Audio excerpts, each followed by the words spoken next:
Pemirsa, kelangkaan pasokan tabung oksigen masih berlangsung di sejumlah daerah di Indonesia. Prihatin dengan kondisi ini, sejumlah relawan di Kota Depok, Jawa Barat berinisiatif memberikan pinjaman tabung oksigen beserta isinya bagi pasien COVID-19 yang membutuhkan.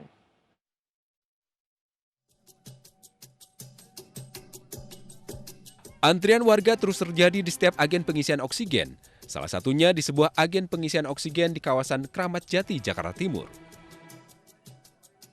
Meski toko sedang tutup, mereka tetap antri. Permintaan isi ulang oksigen kian meningkat seiring dengan melonjaknya kasus COVID-19 di Jakarta dan daerah lainnya. Sejumlah relawan di Kota Depok memberikan pinjaman tabung oksigen beserta isinya kepada pasien COVID-19 yang sedang menjalankan isolasi mandiri di rumah. Program pinjaman tabung oksigen gratis digagas oleh Gerakan Solidaritas Sejuta Antigen. Program oksigen ini dilakukan lantaran kasus COVID-19 di Kota Depok semakin meningkat.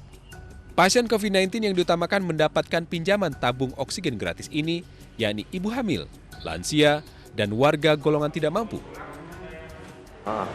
Sebelumnya sudah pernah mencari di mana, Bang? Sudah, untuk mencari di kemungkinan di daerah sini belum ada secepat ini. Ya, Abang tahu alamat di sini dari mana, Bang? Dari share dari teman-teman sih.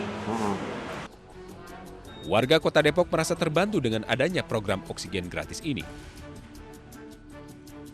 Bagi warga yang ingin mendapatkan pinjaman tabung oksigen gratis, cukup dengan mengisi formulir yang dilengkapi materai, kartu tanda penduduk, dan surat keterangan dari puskesmas. Dari Depok, Jawa Barat, Yung Rizky, iNews melaporkan.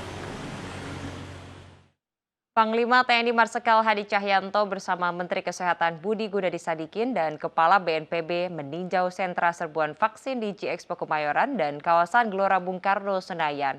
Panglima TNI mengajak para tenaga kesehatan untuk tetap semangat menghadapi pandemi. Dalam tinjauan ini, Panglima bersama Menkes dan Kepala BNPB ingin memastikan vaksinasi berjalan lancar. Sentra serbuan vaksin di G-Expo Kemayoran dan kawasan Gelora Bung Karno, Senayan ini merupakan lokasi terbesar serbuan vaksin yang ada di Jakarta. Di G-Expo Kemayoran, per hari dapat melakukan vaksin sebanyak 10.000 orang, sementara di GBK dapat melakukan vaksinasi kepada 35.000 orang. Selain itu, Panglima juga meninjau dapur umum mobile dan mengajak para tenaga kesehatan untuk tetap semangat meski sudah lebih dari 1 tahun bergelut menangani pandemi.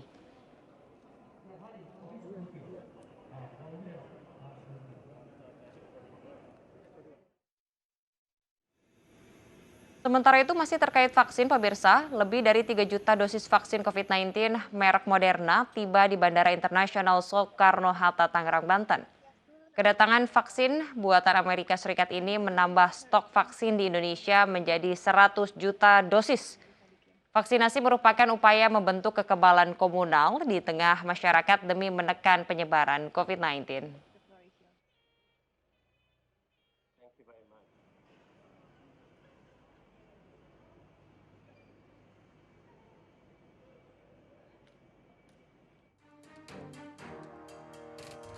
Inilah data jumlah dosis vaksin yang tiba di Indonesia per tanggal 11 Juli 2021. Sinovac Biotech Ltd bahan baku 105.500.000 vaksin menjadi 3 juta. AstraZeneca bahan baku vaksin menjadi 9.226.800. Sinopharm vaksin menjadi 2 juta. Moderna vaksin menjadi 3.060. Total kedatangan vaksin 122.726.680. Bahan baku 85 juta dosis vaksin menjadi 17.226.860. Total vaksin menjadi 102.226.860 dosis.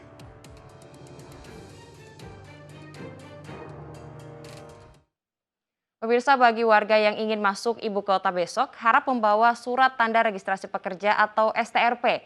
Tanpa STRP, warga hingga transportasi online akan diputar balik oleh petugas.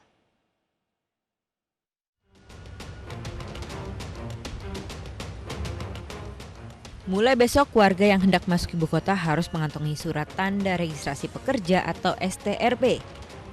Bahkan STRP tidak hanya bersifat wajib bagi pekerja di sektor esensial, kritikal, dan perseorangan yang memiliki kebutuhan mendesak. Namun, warga yang beraktivitas memakai KRL, transportasi online seperti ojek ataupun mobil juga harus memiliki STRP. Jika tidak, petugas akan memutar balik. Mudah memilah-milah, dan bila tidak membawa surat tersebut akan kami putar balikkan. Ini lebih jelas, lebih tegas lagi. Dan ini juga berlaku di moda transportasi kereta api. Ini sangat akan membantu kita beban, terutama di angkutan daratnya, untuk kendaraan pribadi, karena mobilitas. Pemerintah menargetkan penurunan mobilitas hingga 50% agar lonjakan kasus COVID-19 di ibu kota bisa ditekan. Tim Liputan iNews melaporkan. Pemirsa, Kementerian Agama siang tadi menggelar doa bersama menghadapi pandemi COVID-19. Doa dipimpin oleh perwakilan 6 agama di Indonesia.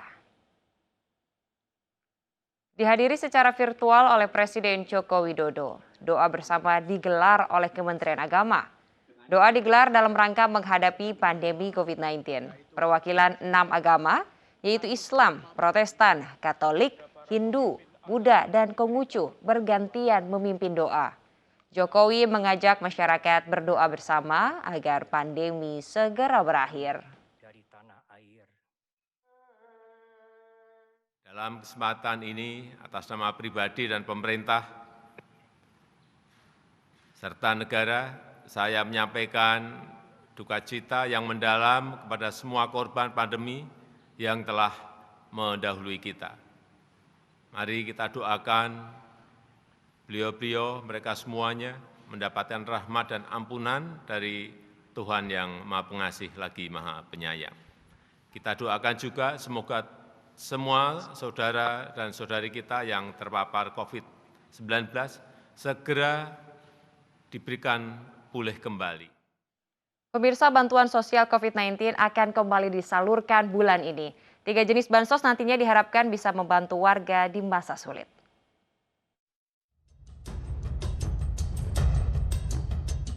Terbatasnya mobilitas karena PPKM darurat tentu mempengaruhi ekonomi masyarakat. Pemerintah kembali menyalurkan bantuan sosial COVID-19 yang sempat dihentikan per April kemarin. Pihaknya memastikan bansos yang mulai disalurkan pada bulan ini untuk membantu memenuhi kebutuhan harian. Tidak ada masyarakat di wilayahnya yang mengalami masalah pemenuhan kebutuhan pokok.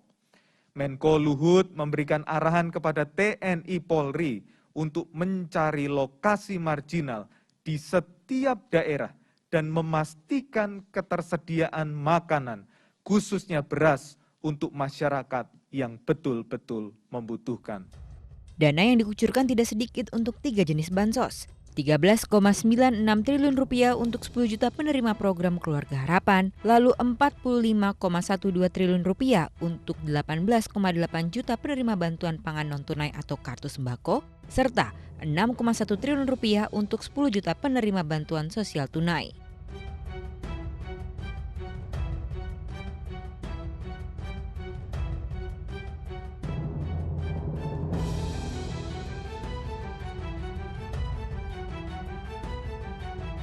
Menteri Sosial akan memutakhirkan data terpadu kesejahteraan sosial atau DTKS bersama Polri, KPK, Kejaksaan, dan Bank Indonesia untuk menghindari salah sasaran penerimaan bansos hingga penyalahgunaan anggaran seperti yang terjadi sebelumnya. Selain itu, pemerintah akan membuka dapur umum untuk menyiapkan makanan siap saji bagi tenaga kesehatan hingga petugas penyekatan PPKM di Jakarta, Surabaya, Bandung, Surakarta, Kabupaten Bogor, Kabupaten Sleman, dan Denpasar. Tim Liputan iNews melaporkan. Pemirsa, informasi menarik lainnya akan kami hadirkan usai jeda. Tetaplah bersama kami di iNews Malam.